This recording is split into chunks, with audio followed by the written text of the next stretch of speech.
मित्रांनो, आजचा भाग खूप धमाकेदार दाखवला आहे.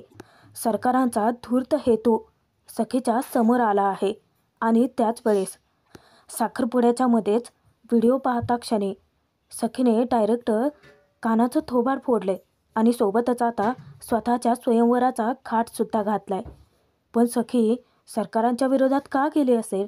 असा कोणता व्हिडिओ आहे आणि कानाला तिने का मारलं असावं? सगळ्या प्रश्नांची उत्तरं मिळतील तेही आजच्या भागामध्ये. बघूयात मग लपंडाव मालिकेचा आजचा 25 सप्टेंबरचा भाग. शब्द दिल्याप्रमाणे कान्हाने काम फत्ते करून दाखवलं. म्हणूनच त्याचा मोबदला देण्यासाठी सरकार रात्रीच्या वेळी बाहेर पडते, कानाची भेट घेते. तेव्हा सरकार स्वतः आपल्याला पैसे द्यायला आले म्हटल्यानंतर कान्हा खूप खुश होऊन जातो. तो सरकारला विचारतो की काय 1 तासात सखी मॅडमला घरी घेऊन येईन, शब्द पाळला की नाही मी? तेव्हा सरकार कान्हाचं कौतुक करते की खूप कामाचा आहेस, शब्द दिलेला पाळलास. आणि सखी घरी आली सुद्धा, तिने लग्नाला होकारसुद्धा दिला. तेव्हा आता एका दगडात 2 पक्षी मारलेत म्हटल्यानंतर कान्हा आणखीनच खुश होऊन जातो. त्याचं लक्ष सरकारच्या हाताकडे जातं. तो विचारतो की अरे बापरे मॅडम, तुम्ही सखी मॅडमला स्वतःचं ऐकवण्यासाठी स्वतःच्या हाताला जखम वगैरे करून घेतली की काय?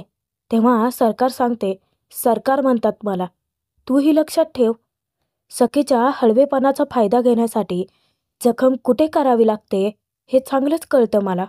आणि घरचे पण मूर्खच आहेत, घरातले पण इतके मूर्ख आहेत ना आमच्या की साधं रक्त बघून घाबरले. बरं जखम कुठं आहे ते सुद्धा त्यांनी बघितलं नाही. तेव्हा कान्हा हसून म्हणतो की बरं झालं ना मॅडम, उलट तुमचं काम तर झालं. त्यावर सरकार सांगते की हो, हुशार आहेस आणि तुझ्यात टॅलेंटसुद्धा आहे, पण या अशा ठिकाणी वापरू नकोस टॅलेंट. आणि त्याच टॅलेंटचे तुला एक्स्ट्रा पैसेही दिलेत. तेव्हा सरकार तेथून जाणार तर कान्हा रिक्वेस्ट करण्याच्या नावाखाली मस्का मारत असतो. तो म्हणतो की सरकार हे बघा, मला पैसे नको आहेत, म्हणजे पैशांची गरज आहे, पण मला सगळ्यात महत्त्वाची नोकरी आहे, ती मला मिळाली असती तर काय आहे, टॅलेंट माझ्यामध्ये आहे असं म्हणता ना तुम्ही, मग माझं हेच टॅलेंट कदर असलेल्या माणसासाठी वापरलेलं बरं आहे ना, इकडे तिकडे वाया जाण्याऐवजी. प्लीज. कसं आहे ना, तुझ्यामध्ये टॅलेंट तर आहे, पण तू खूप उतावीळ आहेस आणि माझी कामं करणारी माणसं ही मला शांत डोक्याची लागतात आणि तुझ्यामध्ये शांतता नाहीच आहे. आता सरकार जाणार तेव्हा परत परत कान्हा त्यांना रिक्वेस्ट करत असतो की मॅडम प्लीज, काय आहे, जर मी स्वतःच तुमचा चंद्रगुप्त व्हायला तयार आहे तर तुम्हीही माझ्या चाणक्य व्हा ना. कान्हा सल्ला देतो की मग मला तुमचा शिष्य म्हणून ठेवा. त्यावर सरकार उत्तर देतात की मला शिष्याची गरज नाही आहे, कारण सगळ्या लढाया माझी मी एकटी लढू शकते. त्या थोडे पुढे चालत जातात. त्याच वेळेस कान्हा मोठा बॉम्ब फोडतो. तो मोठ्यानेच ओरडून सांगतो की सखी सदन साळीची लढाई अजून जिंकला नाही आहात तुम्ही. त्याच वेळेस सरकार थबकते, ही गोष्ट याला कशी ठाऊक? आणि कान्हा अचानक त्यांच्या समोर येऊन उभा ठाकतो. तो म्हणतो की 12 वर्षाची तुमची जी लढाई चालू आहे ती अशी एका दिवसात संपवू शकतो मी. काय आहे, दाभाडे मावशींचा विश्वास होय मी. आता सरकारचं काम फत्ते करणारा कामाचा माणूस निघतो कान्हा, आणि म्हणूनच नाईलाजास्त होती त्याला काम देऊन टाकते. तेव्हा खुश होत कान्हा विचारतो की नोकरी दिली? कुठली कुठली कुठली? तेव्हा सरकार सांगते की तीच जी तोंड वर करून तू मीडियासमोर बोलला होतास. आता त्याला कळून चुकतं की त्याला सखीच्या ड्रायव्हरची नोकरी मिळाली. आता त्याच्यासाठी ते उत्तमच असतं.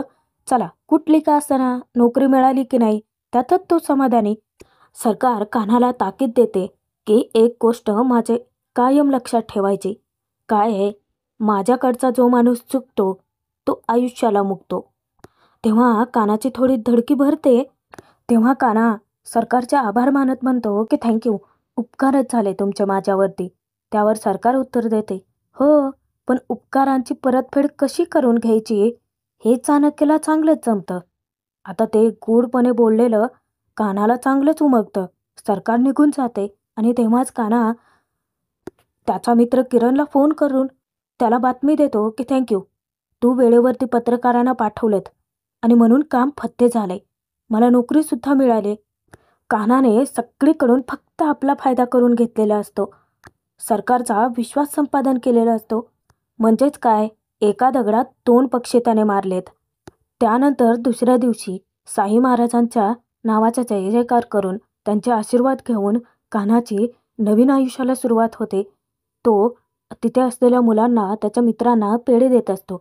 आता त्याचे मित्र त्याला चिडवतात, खवळतात, काय रे कान्हा, फक्त पेढ्यावरच भागवतोय, पार्टी पाहिजे हा बाई. तेव्हा कान्हा म्हणतो की अरे पहिला पगार तर होऊ दे भावा, तुला देतो ना पार्टी. इतक्यात दाभाडे काकूच येतात. दाभाडे मावशी विचारतात, काय रे कान्हा, नक्की कशाची पार्टी देतोयस? तेव्हा कान्हा त्यांचे आशीर्वाद घेऊन सांगतो की नोकरी मिळाली. त्या आनंदाने विचारतात की कुठे? तेव्हा त्याच्या तोंडून सरकारचं नाव निघतं आणि दाभाडे मावशींचा चेहऱ्याचा रंगच उडतो. इकडे सखीला आपल्या हातामध्ये पुरेपूर दाबून ठेवण्याची सरकारने पुरेपूर व्यवस्था केलेली असते. सरकार फक्त सखीची वाट पाहत असते. आता दरवाजा थोडा उघडता क्षणी ती लगेचच हात दुखण्याची नाटकं करते, उगाचच. तेव्हा सखीचा जीव काळजीत पडतो आणि ती काळजीने विचारते की आई, अगं जखम अजून भरली नाहीये आणि तरीही तू कामं करत बसलेस आणि इकडे आत. तेव्हा सरकार सांगते की नाही राहू देत, सकाळी ड्रेसिंग केलंय मी, आणि मी असं काही केलं नसतं तर तू परत आलीच नसतीस. आणि सरकार चक्क सखीची माफी मागते. त्यावेळेस सखीला, भोळ्या बाबड्या सखीला काहीच कळत नसतं. सरकारची खेळी समजतच नाही तिला. उलट ती काळजीत पडते. सरकारांच्या पायाशी बसून ती सांगते की आई प्लीज, तू माफी नको मागूस. आणि ती स्वतःलाच दोष देते की मी खरं तर चायलाच नको होतं. तुला हे असं काही करावं लागलं नसतं. माझ्यामुळेच तुला त्रास होतोय. प्लीज मला माफ कर. तिकडे सरकारांची नाटकं चालू असतात आणि इकडे सखीचं काळीज तिळतिळ तुटतं त्यांच्यासाठी. इकडे कान्हा बाबांची माफी मागून दाभाडे मावशींशी खोटं बोलतो. तो सांगतो की सरकारी नोकरी मिळाली मला, म्हणजे सरकारी हुद्द्यावरती खूप मोठे वकील आहेत, खूप नामांकित वकील आहेत, काय काय केसेस येतात त्यांच्याकडे. मुद्दाम कान्हा गूढपणे बोलतोय आणि ते सगळं दाभाडे मावशींना उमगतंय सुद्धा. म्हणजे प्रॉपर्टीच्या केसेस म्हणू नका, ह्या अशा मोडकळीस आलेल्या ज्या चाळे असतात ना, त्याच्या रिडेव्हलपमेंटच्या सुद्धा खूप साऱ्या केसेस असतात त्यांच्याकडे. कान्हा बघतोय दाभाडे मावशी थोड्याशा घाबरल्या आहेत. त्यांना सरकारचे शब्द आठवतात की ही चाळ पाडून याच्यावरती तिला मॉल बांधायचा आहे आणि त्यासाठी ती दाभाडे मावशींना धमकवत होती. कान्हा सगळं माहिती असून सुद्धा काहीच माहिती नसल्याचा आव आणून उभा राहतो. मावशींचा पडलेला चेहरा पाहून कान्हा विचारतो की काय झालंय? तेव्हा दाभाडे मावशी त्याला काहीच कळू न देण्यासाठी हसून बोलतात, अरे काय नाही रे कान्हा. तेव्हा कान्हा सांगतो की काय आहे, तुमच्या चेहऱ्यावरची साधी रईगई हल्ली ना मावशी, तर मला कळतं. भंडाऱ्याच्या दिवसापासून बघतोय, काय बी नसले नक्की तुमचं, आता त्यात तेथून पळ काढणार. तेव्हा कान्हा सगळ्यात मोठा बॉम्ब फोडतो. तो शेवटी विचारतोच की मला सांगा, तुमच्यात आणि तेजस्विनी कामत मध्ये नक्की काय चाललंय? आता यांच्या मनात भीती दाटून येते. तुमच्यात आणि त्यांच्यात नक्की कसला वाद चालू आहे मावशी?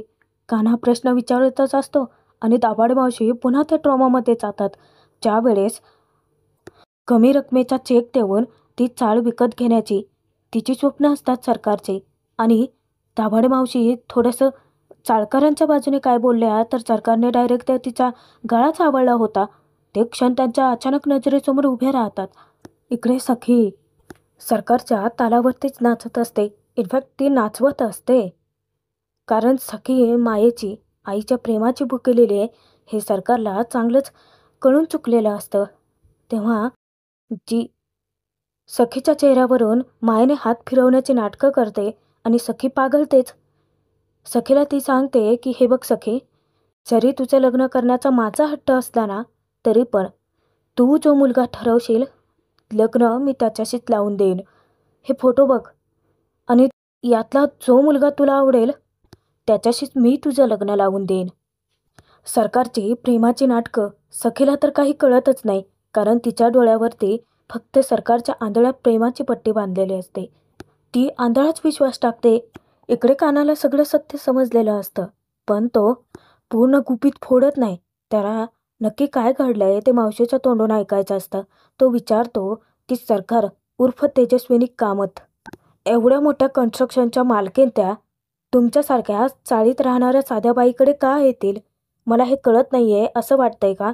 यामागे नक्की काय कारण आहे मावशी? तेव्हा आधीच घाबरलेली मावशी कानाकडे जेव्हा वळते तेव्हा कानाला इतकंच सांगते की हे बघ, तुला सरकारी नोकरी मिळाली आहे ना, त्याचा आनंद साजरा कर. आपली नोकरी छान कर. बाकीच्यांकडे नको लक्ष देऊ सारे. काहीच झालेलं नाहीये असं फक्त त्या आव आणण्याचा प्रयत्न करतात. सरकार जबरदस्ती सखीच्या हाती फोटोज टेकते आणि जणू तिला जाण्याचाच इशारा करत असते. ती सांगते की मला आराम करायचा आहे. सखीला तिची काळजी वाटते. सरकार मुद्दामच म्हणते, जाताना दरवाजा लावून जा. सखीला तिचा इशारा कळतो. सखीला काळजी वाटत असते आणि त्यात ती तिच्या जीवाला आणखीनच घोर लावून ठेवते. विव्हळते तिच्यासमोर मुद्दामच. त्रास तर काडीचाही होत नसतो, पण दिखावा करायचा असतो ना, सखीची सिंपत्ती, विश्वास मिळवण्यासाठी.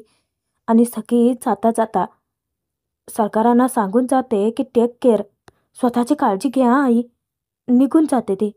सखी सरकारच्या रूममधून बाहेर पडते तेव्हा खाली दारूच्या नशेमध्ये गौतम धूत असतो आणि तो धडपडतो तेव्हा सखी त्याला वेळीच सावरते. तर गौतमला सखीची खूप काळजी वाटते.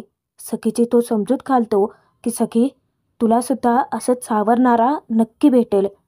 सखी, आयुष्यामध्ये दुसरा सेकंड चान्स कधीच मिळत नसतो, पण तुला मिळालाय राघवदादामुळे. त्या चान्सचा तू पुरेपूर वापर करून घे. काय आहे, नाहीतर या घरातली लोक तुला विचार करायलाही वेळ देणार नाहीत. तू ना असा मुलगा शोध सखे तुझ्यासाठी की ज्याची फक्त तुझी स्वप्न ही प्रायोरिटी असेल. सखी, लग्न ही खूप मोठी गोष्ट असते. काय आहे, आपल्या एका निर्णयावरती आपण पुढचं आयुष्य पणाला लावतो. त्यामुळे तुझी काळजी करणारा, तुझी स्वप्न पूर्ण करणारा असाच मुलगा शोध. आता तो जाणार तेथून तेव्हा सखी आनंदाच्या भरात त्याला सांगते की काका बघ ना, आईने मला हे मुलांचे फोटोज दिलेत आणि तिने सांगितले सुद्धा की यातला जो मुलगा मी पसंत करेन त्याच्याशीच ती माझं लग्न लावून देईल. पण वेळीच वेळीच गौतम सखीचे खाडकन डोळे उघडवतो. तो म्हणतो की अच्छा, पण एकदा तो पॉकेट उघडून तर बघ. काय माहिती त्याच्यामध्ये फक्त एकाच मुलाचे खूप सारे फोटोज असतील तर. हे बघ सखी, तू फक्त उघडून तरी बघ, मग कळेल तुला की तुझी आई काय चीज आहे ते. अख्ख्या घरामध्ये सरकारला खरं ओळखून कोण असेल तर तो फक्त गौतम असतो. आणि वेळीच सखीला तो सावध करतो. नाहीतर सखी मूर्खासारखं सरकारवरती आंधळा विश्वास टाकून होकार देऊन बसली असती. बघ तुझ्यासाठी तुझ्या आईने भविष्यात काय निवडलंय ते. इतक्यात सरकारच येते आणि गौतमला ती टोमणे मारते की ज्याला स्वतःचं भविष्यच नाहीये तो माझ्या मुलीला भविष्याच्या बाता सांगतोय. वा वा गौतम वा. आणि ती टाळ्या वाजवतच खालती येते. सखीला पुन्हा एकदा ते मॅन्युप्युलेट करते. सखीला ते विचारते, सखी आई आहे ना मी तुझी, शत्रू तर नाही आहे ना? आणि मी तुझ्या वडिलांचं स्वप्न, त्यांची इच्छा पूर्ण करण्याचा प्रयत्न करते. तेव्हा मूर्खासारखं सखी पुन्हा तीच माती खाते. ती स्वतःच सरकारांना तिच्या लग्नाबद्दल निर्णय घ्यायला सांगते आणि गौतमला धक्काच बसतो.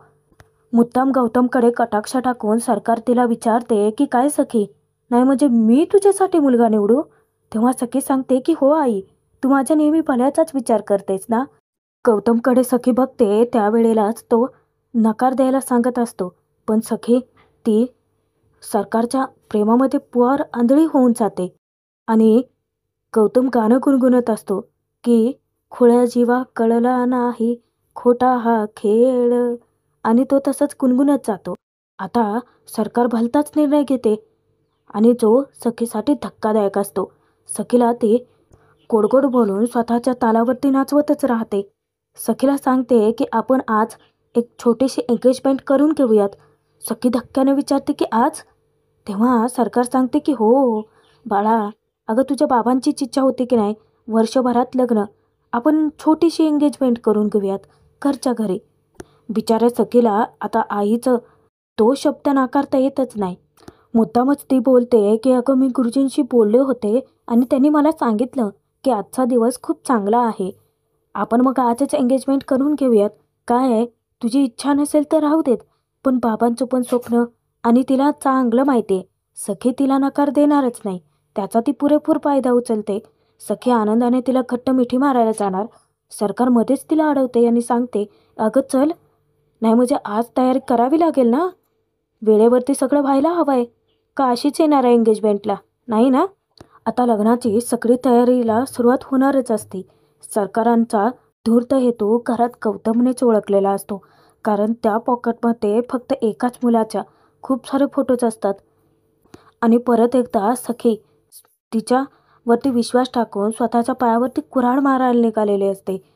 आता घरामध्ये सगळ्या तयारीला सुरुवात होते. दागिने, साड्या सगळं काही बघण्यासाठी चालू असतं. तेव्हा कुल्फी येते आणि ती विचारते की इतक्या लवकर एंगेजमेंट, मग मजा कधी करायची? उर्मिला तिची समजूत घालते, बाळा हेच अगदी योग्य आहे. कसं आहे, सगळ्या गोष्टी वेळेवर झालेल्याच बऱ्या असतात. तेव्हा ती विचारते की पण सखीदीने तर मुलगाच बघितलेला नाही आहे. त्यावर उर्मिला हसून बोलते, सरकारांची चॉईस आहे, एकदम करेक्टच असणार ना ती. इतक्यात सखी येते. तेव्हा कुल्फी सखीशी बोलणार काही इतक्यातच डोअरबेल वाजते. मग कुल्फी आनंदाने विचारते की बहुतेक मुलगा आला वाटतं.